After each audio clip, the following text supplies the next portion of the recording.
How you all doing? It's 7 AM and I thought I'd do a quick video update about this carnivore diet, how it's been working for me or how it's not been working for me, and let you know what's going on. So, I'm nearly on to week 3 now. I recorded this a bit late. This is the week 2 update, but actually nearer to week 3 now. Overall, it's still a decent experience. This stage between week 2 and week 3, I started getting a bit bored at times of meals. Just eat the same thing, just steak or chicken, but not eating too much chicken because it's not fatty enough. So pork ribs, spare ribs, actually was really nice. I had them 2 days in a row, and at lunchtime, but they had the barbecue sauce in it. So I know in the carnivore diet, he said if you like spicy sauces, put them on it. If it helps you continue it, and it did. I mean, those pork ribs were amazing. They're really good. The steaks have been really nice. I've had some less than nice steaks as well. Been eating lamb chops, and had salmon. Trying to eat a bit of fish as well, mackerel and things like that. So rather than snacking, or when I do fancy a snack, it was a tin of fish, lots of jerky. Lots of jerky I've done. Midday snacks or a first meal, I just whacked down about 150 grams of jerky. So that's all helped. What else has changed within me? I mean, I've had no flare-ups of like the candida sort of issue I had when I was on the vegan diet. The issues with inflammation of the throat and the side of the mouth here after certain meals, the wanting to be sick after meals and coughing a lot after meals, that's all stopped. So that's shown me that there are, whatever was causing it wasn't animal based, it wasn't meat based, it was plant based or grain based, maybe spices, I don't know. There's something that was causing issues. The blisters of the mouth inside stopped, blood blisters and stuff. Again, that must be either a processed food thing or a spice or something that's causing that. Everything else wise, bowel movements are still decent. You know, sometimes they're every day, sometimes they're every other day. Not only as much as it used to be, but they don't smell, and I'm not spending hours on the toilet stinking. Other issues, people have wind and stuff, constipation. Constipation's not been an issue yet. I've not felt constipated. Wind. Yesterday I actually had wind. Don't know why that was. Trying to think why yet. Did eat a lot of eggs. I've started eating eggs now to see how they go work with me, and I'm not smelling with them, and I feel fine on eggs. So I'm just monitoring that. No fruits, veggies or anything else yet. Got 1 more week before I consider introducing stuff, but it's still going to keep it animal based, meat based. I may look at adding in season berries at the next step, because they're in season right now, foraging berries. The long term plan is actually to work with the paleo, the primal, ancestral, carnivore diets and build my own customised plan that works for me, based around the hunter-gatherer lifestyle, foraging.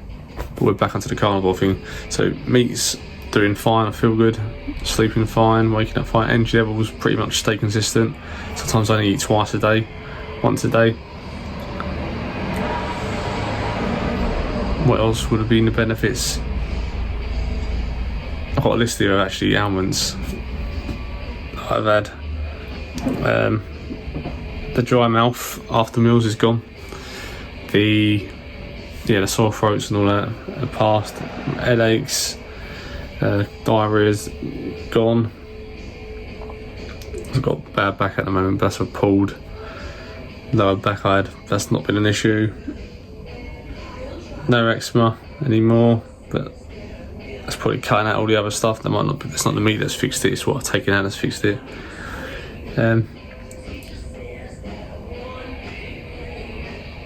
yeah, so they have made some improvements. It's when you introduce stuff back. So I know at some point I will introduce carbs in. Won't be a high amount. It'll probably just be, I don't know, either a potato, sweet potato at first, or maybe a rice, and then we can see how that works with me. But I'm going to start next with fruits. I'm thinking hunter-gatherer and variety. So the meats will work good. If you're happy to eat steak every day, twice a day, forever, then that's fine. There is a book I'm going to be getting soon by Paul Saladino, which is the Carnivore Code, and it's similar to the Carnivore diet, but he goes into other aspects which I don't know what they are yet, but I think he also incorporates a lot more organ-based eating, and also eating nose to tail. And I think that's a big step which is not mentioned in the Carnivore diet. It's just to eat meat. So I think eating nose to tail is the next step. Personally, what I will try as well. Tonight I've got liver and bacon, so we're having that. Yes, I think nose to tail. And I also think rotational, seasonal is a big part as well, especially when it comes to the plants. So 3 months out of the year I'm going to eat berries, and 9 months I'm not. I worked out in my head, maybe 3 to 6 months I'm going to eat eggs, the rest of the 6 months I'm not, and I'll try and rotate them around each other. For now, grains and everything off the table, not even considering them yet. It'll be fruits coming in next, monitoring how I feel with that. So yeah, people have been asking me about the carnivore diet, my family and friends, why are you doing this, and I explained it's to do with the digestion, the gut issues I've had, sore throats, and just being fed up of having this reaction to foods. So by eliminating everything, because it is an elimination diet, that's what the key is to this success, and just eating the meats. You know, you could eat just beef and just focus on the cow, and then gradually incorporate different meats into the variety over time, like lamb. Start with your ruminant animals, then incorporate your chicken, turkeys, and then game meats as well.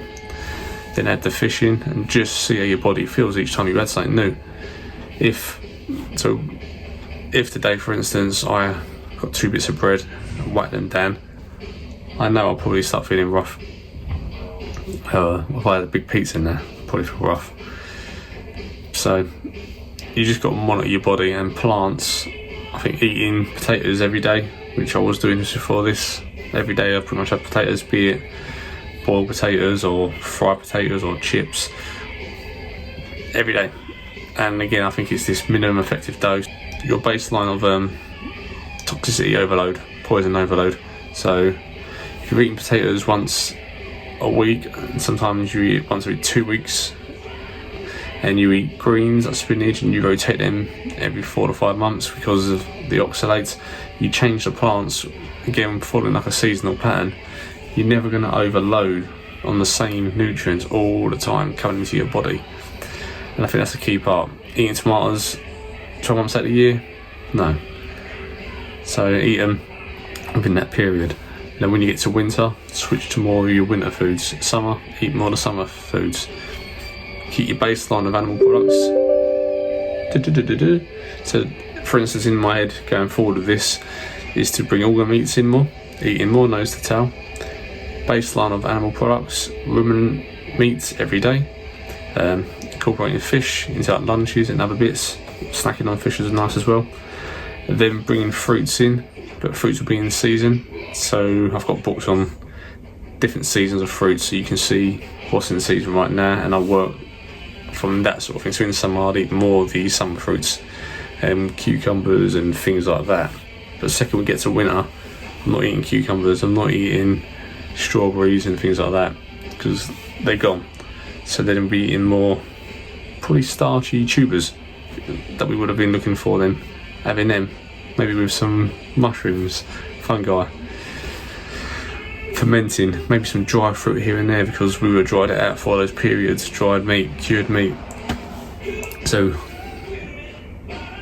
there's a lot more to this. I don't think carnivore diet is the future for mankind. I don't think it's the only thing to eat forever, me personally.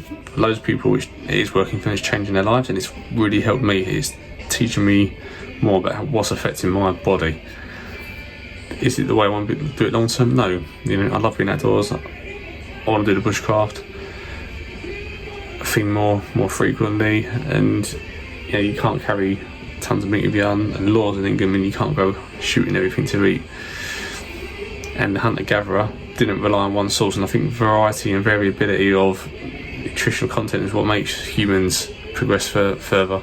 If you look at the sloth or koala bears, which eat just the one source of food pretty much, it's affecting them, from poor eyesight to slow movement to low energy. That's not the way forward.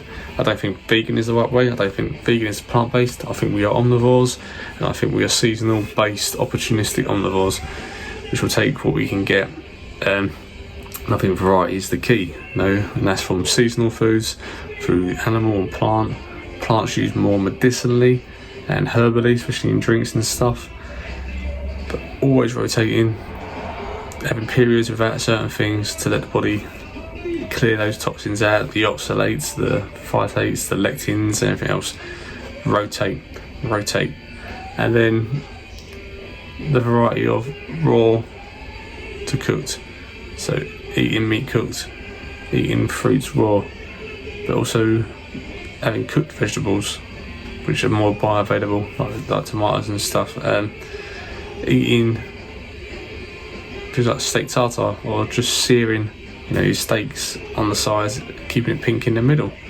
The variety of all that sort of stuff. I think that's the long-term key.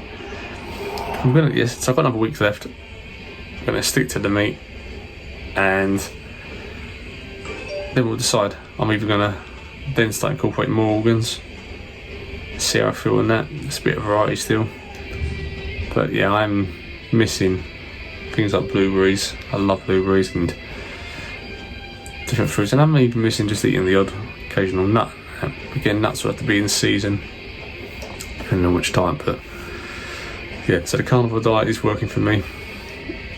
It's probably going to work for most people for the elimination side of things. Is it sustainable for most people and their choices? No. Do you need a lot of willpower? Absolutely yes. And food is a human enjoyment. People love food, and humans always enjoy food. So you don't want to make it too restrictive, because you'll never stick to it. So if carnivore teaches people to eat an animal-based diet, then I think it's the way forward. Teaching them to eliminate the crap and they feel better for it, it's the way forward. So yeah, I'll come back in another week to see if there's been any more changes with my energy, mood and stuff like that. But overall, it's a positive experience. It's not like the vegan diet when I switched to that and suffered for the first few weeks. Felt terrible. Even when I went raw vegan, felt crap. Never really ever felt amazing. Had moments of feeling really good. But it's all a learning curve. Anyway, it's a learning curve. Learn your body, understand how things work with you. I do think there's a basis for all humans, and then I think there's personal variability where we can change things, but we have to have this 80%, 90% baseline for all humans. And then we've got the other bit of leeway where we can tweak things. But we'll get more on that in the future. So thanks for watching. Hopefully you get the Carnivore Code book, or you get Sean Murphy's. Sean Murphy? No, he's from The Good Doctor. Sean Baker. Get his book, The Carnivore Diet, and just try it. 30 days. It's not your old life. 30 days. Just have a bit of willpower, stick to it, give it a go, and just see how you feel with it. You've got to try these things, you've got to test them, and let me know how you get on with it. So thanks for watching. Don't forget to subscribe to the Be More Wild YouTube or my Donny Hutton one for more videos. Look forward to seeing you soon.